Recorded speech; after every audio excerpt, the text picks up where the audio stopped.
afternoon, everybody. Welcome back to the J Lounge. I'm your hostess with the most, Miss J, aka Miss Simone Jackson, here to bring you guys another great episode of the J Lounge. Of course, everyone knows out there, the J Lounge is a celebrity-based podcast show where we talk with singers, directors, actors, you name it. They all come down here and they all have a great time. As per norm, I am very, very excited to be introducing my next guest. She is a multifaceted, multi-talented woman of God. She is an award-winning songstress, songwriter, television host, and she's inspired audience through her music, media, and now fashion. She also has an amazing nonprofit organization as well that she will be talking about. I am super honored to be speaking with her. Everyone, give a super warm welcome to Trish Standley. Hi, Trish. Hey, how are you, Simone? Thank you for Hi. having me.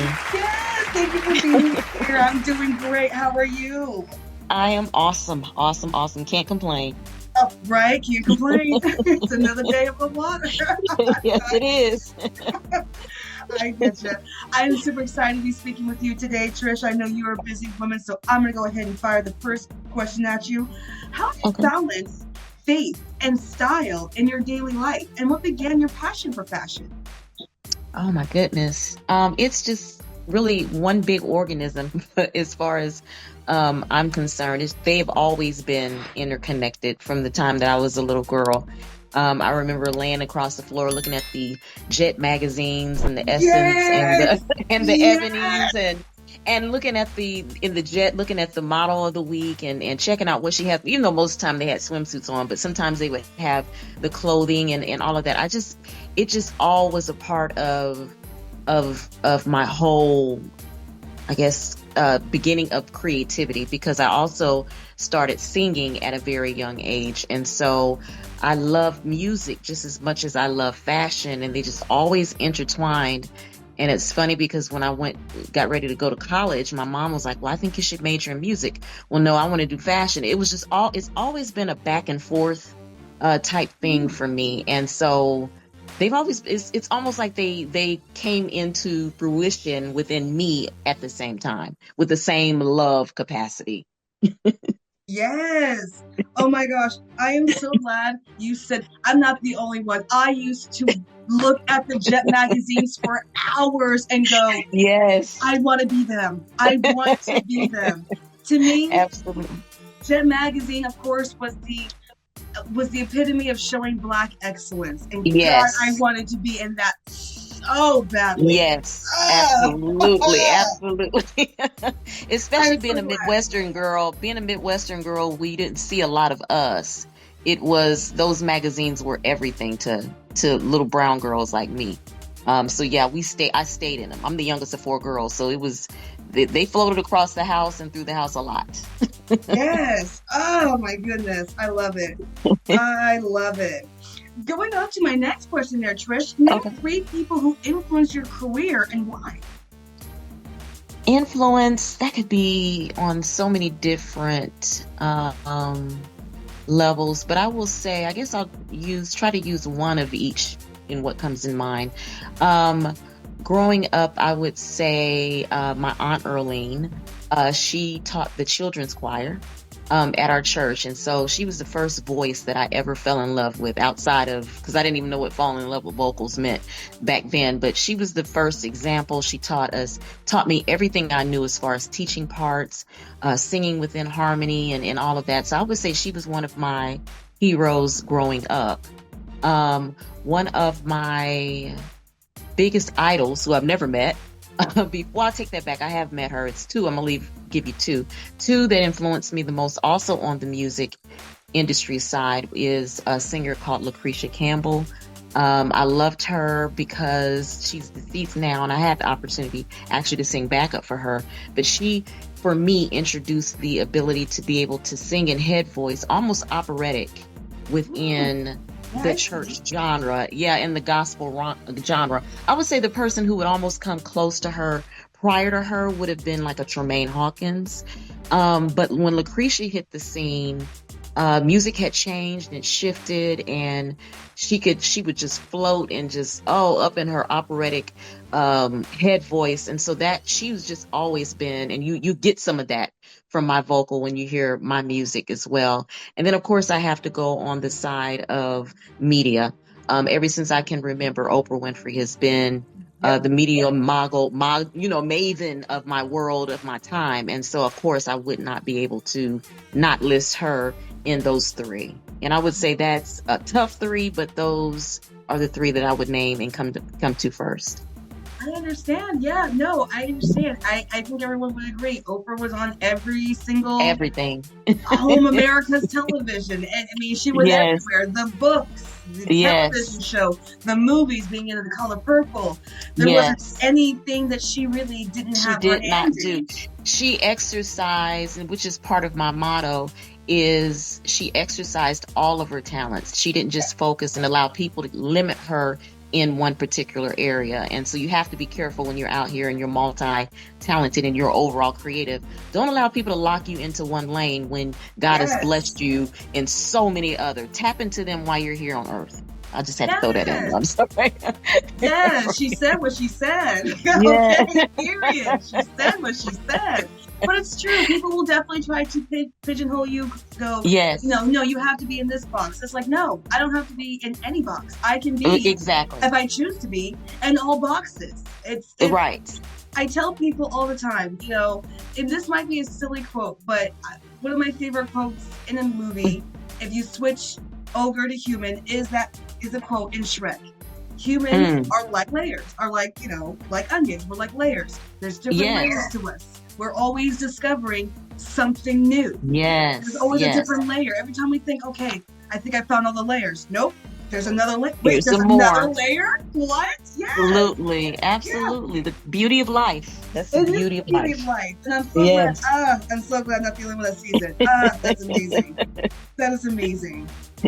Going on to the number 3 question, Trish. How does your faith influence your fashion choices? And then I guess I said, because you can tell I grew up in church as well. And so that's another part of the mechanism that I started off with the interview. It's just always been ingrained and been a part of me. Now I grew up Kojic. And for those who don't know that, Church of God in Christ.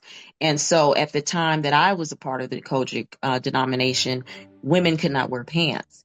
And so I had to be growing up in the state of Indiana where it's snow up to your knees. It was very challenging to live within those parameters. And so that also allowed me, along with my mother being a master seamstress, allowed me to be very creative in what I could, the strict parameters of what we could and could not wear, but yet what's modest, but what's also sexy, because I believe you can be saved and sexy. And then it just allowed me to be able to work within a strict parameter of creativity when it came to fashion design, whereas I don't have that now, but that is something that I still maintain with everything that I design and anything that I style a woman on. She's going to always be a lady. She's always going to be in style, and she's always going to be modest. Modestly sexy is how I like to define her. But it all goes in together. Yes, I believe, yes. You can be modest, you can be sexy, you can have faith, all of Yes. that. And when it doesn't have to be one or the other, they can all interplay Right. together. It's just how you Yes. do it. And I Yes. think that's great what you do. You show women, hey, you are a woman of faith, but you want to, still feel feminine without still Yes. losing that Yes. modest touch. I can show you how to Yes. do it. Oh, Yes. beautiful. Absolutely. I hope everyone in my audience is listening in. We got someone who knows what they're talking about. Love it.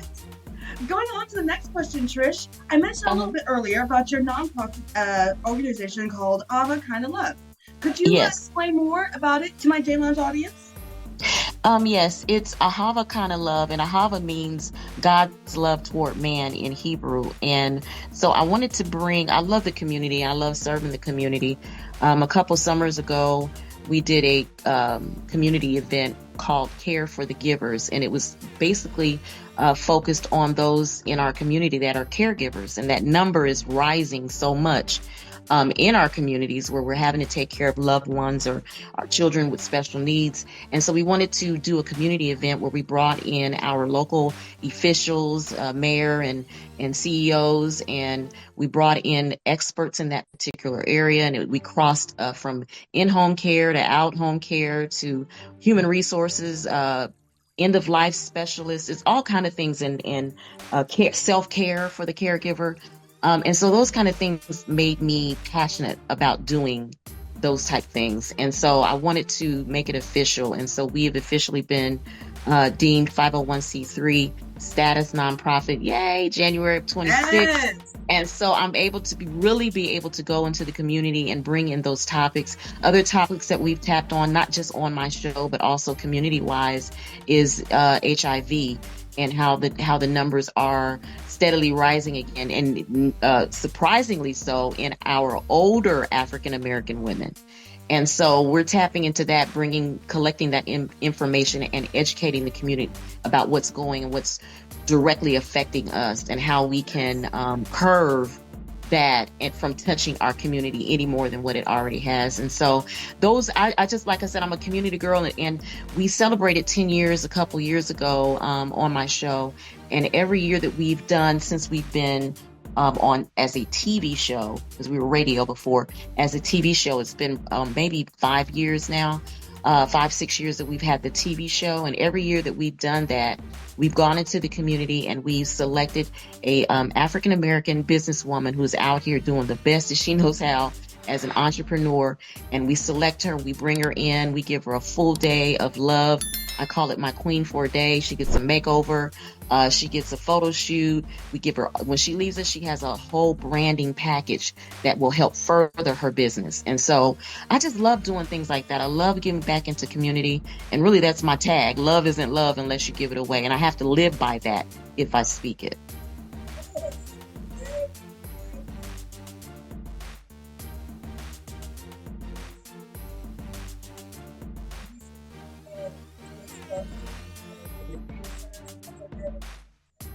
You sound far. Yes, I hear you now. I feel you better now. Okay. Yeah, yes, I truly appreciate what you're doing, because yeah, like I said, you used to be able to get these types of information in the community centers and things like that. They stopped. Oh yes. At least in my area. I don't want to speak for all areas. At least in my area, yes, they stopped doing that. So what you're doing is important, because we need to have that information. We need to get rid of the stigmatized HIV conversation. We need to quit yes. shame towards it, because we need to have these open conversations. If we have these open conversations, we can save lives, and that's more important than shame. Absolutely. And that's how I feel. That's how I feel. I'm just gonna put it right there. Going on to the next question, Trish. I want to make sure my audience follows you, your work. Where are you on social media, as well as your nonprofit organization? We are, as I said, we just launched January 26th. So, but everything is being built. My website is up and working. It is trishstanley.com. No www. Just strictly trishstanley.com. You can connect with me. You can see my shows. You can listen to a podcast, shop if you want.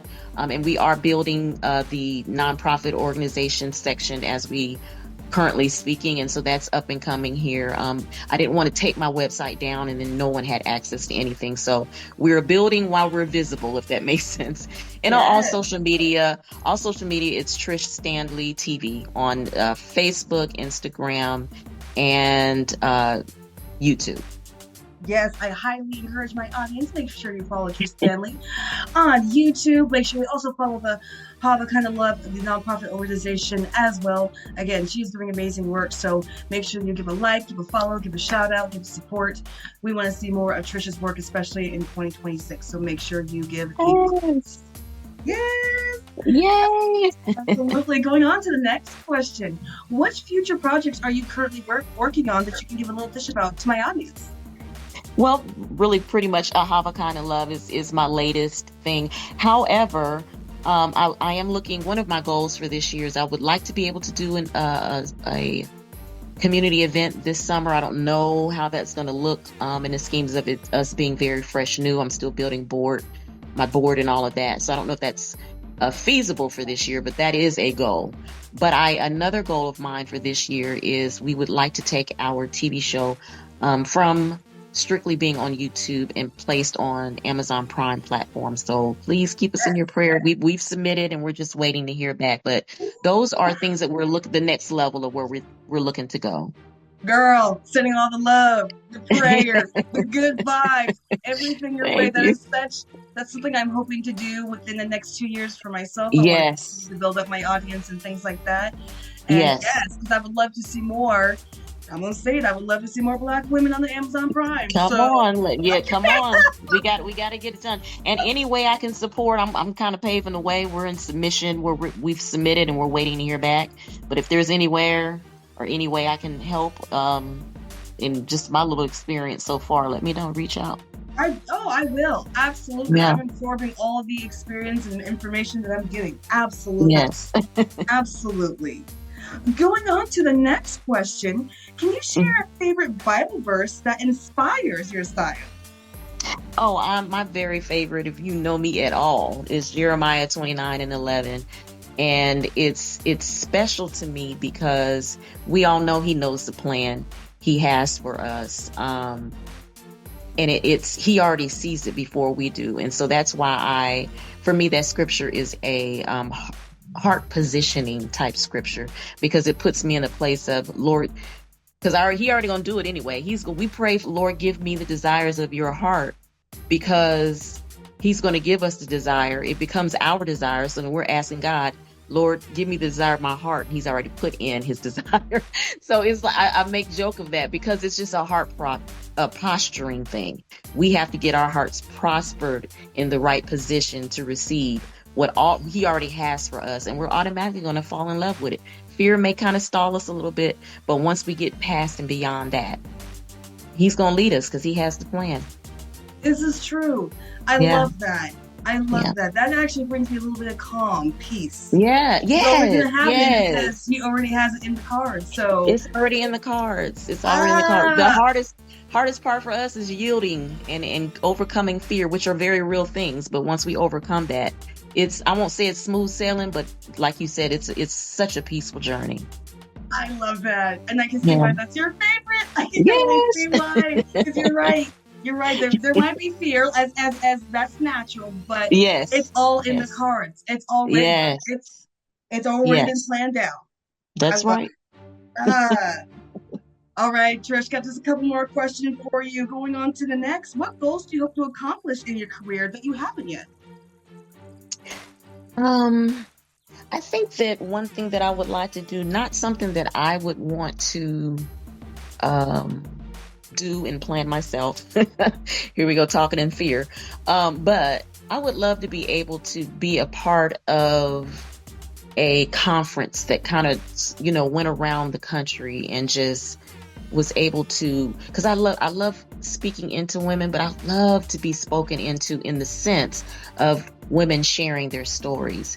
And all of our stories, one thing that is we all have like a commonness about us, but then there's also special tweaks and journeys that we each have. And a lot of times, and some of the time, it is dependent on where you grew up or where you come from in the part of this country. And so I would love to be a part of some type of conference or organization that travels around the country and just kind of feed into and pour into, but also receive type. So that's something I've never done, never heard anybody do it before, but somebody out there planning on doing it, count me in. I agree with that. I would love to be like part of that too. Hearing other people's stories, feeling inspired, and kind of just seeing that, okay, so I'm not alone in my feelings. I'm not alone in my story. Or, okay, someone else felt the same guilt that I have or the same shame that I have. This is how they got over it. You know, I think something like that is powerful. This is why community is so important. It's so important. Yes. And conversations and having conversations, And getting rid of, negative feelings like shame and fear around these conversations, because there shouldn't be any. When we have these conversations, this is how change is made. This is how change is done. Yes. So, I completely agree with that. Absolutely. Absolutely. Going on to the next question. What's the best advice you've received about balancing faith and career and passion? That no matter how passionate you are, and no matter how locked in and aligned you are with your purpose, the most important thing is to rest. Turn the world off, turn your phone off, turn the TV off, and do not forget self. Take care of self. I am on this newly self care journey, and you really need it, because if you one of the things that I say, I refuse to allow stress to live in my body. I actually speak that, and in order for me to be able to do that, I have to shut the world off and sit in silence. And sitting still, quiet, thoughtless is one of the hardest things to do, but it's one of the most powerful muscles to build. And so I say that, and I say, because I burned out. I burned out when I was singing and recording. I burned out in just about everything that I've been passionate about. And burnout is not of God. So you have to remember to schedule. I'm a scheduler. I schedule my peace time. I schedule my quiet time. I recently took 3 days off from work and shut everything and everybody out those 3 days. And I took care of me. You cannot pour from a empty cup. And so in order for you to be able to, sorry about that, in order for you to be able to maintain all that God has called you to, all of these things that you have your hands and your feet into, make sure that the number one thing you put on that schedule is rest. Yes. Yes. Say it louder for the people in the back. Rest, and you cannot pour from an empty cup.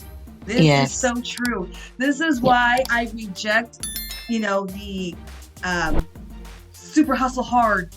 Oh, yeah. Culture. I reject that. No. That's not healthy. We're not robots. We're not meant to work that much. Our bodies will feel that later in life. Yes. It's just not a healthy mindset. Taking a few days to rest, get your mind right, take your time to be one with God, or just really just not talk to anybody and just reset. Just take care of you. Reset. That's the word. Yes, it is very important, and it's not a negative word. And taking care of yourself is not a negative thing. It's an important thing, because if you don't take care of you, nobody will. No one else will. It's a harsh reality, but it's a reality. It is. It really is. Yeah. Trish, I really feel like we're kindred spirits. I so enjoyed our conversation today. Me as well. New favorite quote in the Bible. I really appreciate that. It makes me feel a lot better, and everything is just going to work out. I just need to not worry. Yes, it is. You just have to breathe. Yes. It's coming whether you like it or not. It's like pregnancy. That's why they use the analogy of pregnancy, because that baby's coming whether you like it or not. And that's what our purpose and our call on our life is. It's going to come whether we like it or we're ready or not. Yes, because the reason why God has written in the cards, He already knows this is the path I want you on. This is what's going to happen. You might think, oh God, He might have a different plan for me. Nope. Everything I'm throwing at you is according to the plan. That's right. Oh, yes. That's right. Yes. And of course, I want to highly encourage my audience one more time. Make sure you follow Trish Standley on all social media, YouTube. Make sure you follow her nonprofit, Kind of Love, as well. And just really just give us support and love. And we just want to make sure we see more of her work in 2026. So just make sure you definitely just give that like and shout out and support. And of course, I want to thank everyone for listening in today. I want to thank my amazing guests one more time, Trish Standley. Of course, you guys know I've been your hostess with the Moses, of course.